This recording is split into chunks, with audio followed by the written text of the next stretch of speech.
That's why I miss my dad. Because he took that revelation, that prompting of the Spirit, and he turned a potential crap show of what my adult life could have become into something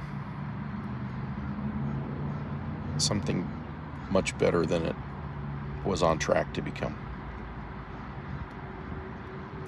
And there was a line I noticed. I don't know if it was only in the extended version or if it's also in the original Return of the King, but when King Theoden is dying and he's talking to Éowyn, and he says, "I will now be in the company of my fathers," something to this effect, "and I will not be ashamed to be in their company."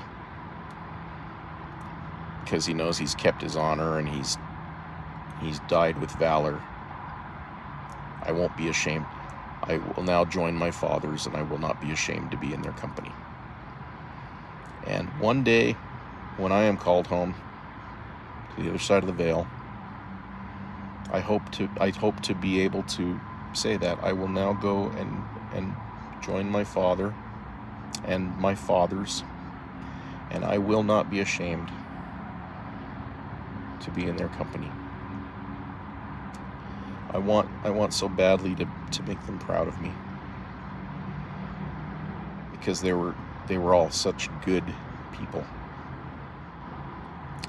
And that brings me to something in the yoga class where our instructor said, "The love and life in me acknowledges the love and life. The love and light in me acknowledges the love and light in all of you."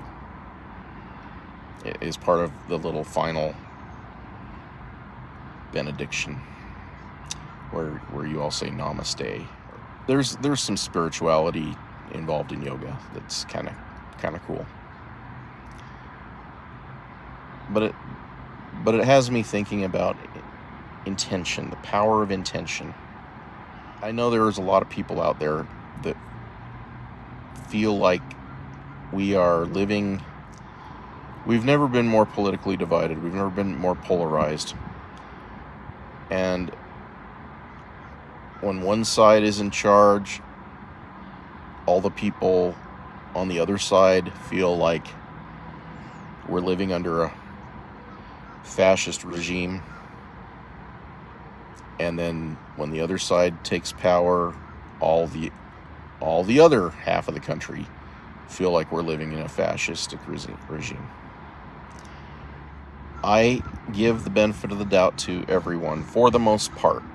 And I saw an ad for a movie that's coming out from Angel Studios where it's set in Nazi Germany, and the guy's saying, our 12th article of faith says that we believe in being subject to kings, magistrates, rulers, presidents, obeying, sustaining, upholding the law of the land. And then he says, does that not also mean that we should uphold our Führer and obey the laws of the Reich that are in place currently? Now, I know they're being clever, too clever by half. But this is, I've been talking to people about this. When the Japanese bombed Pearl Harbor, that's what got the U.S. into World War II.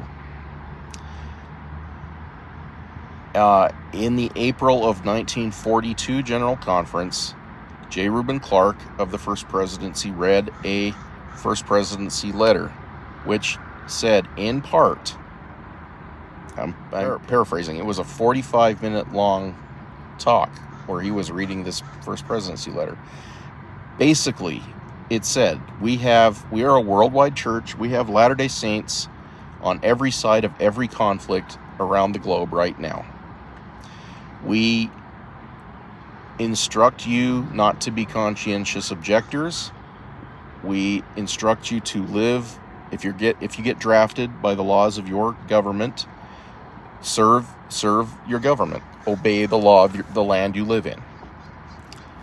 If you are called upon to shed innocent blood, that blood will be on the heads of your leaders. It will not be on your head.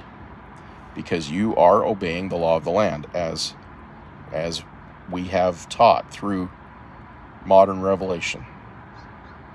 If you die in the service of your country and you have been true to your covenants, you will still inherit eternal glory, the celestial kingdom.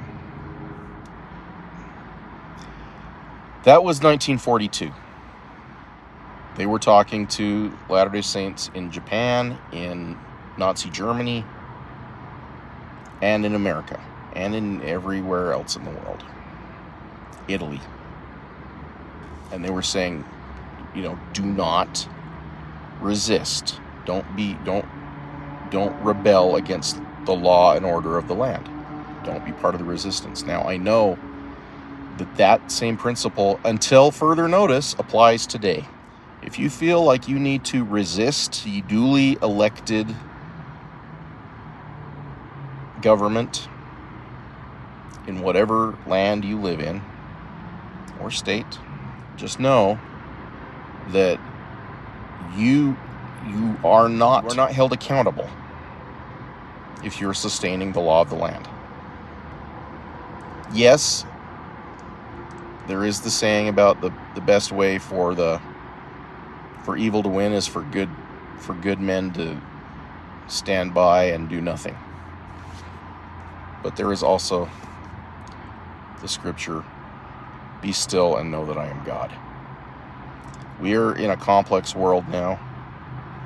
We cannot rely on any one media source for full and honest reporting anymore.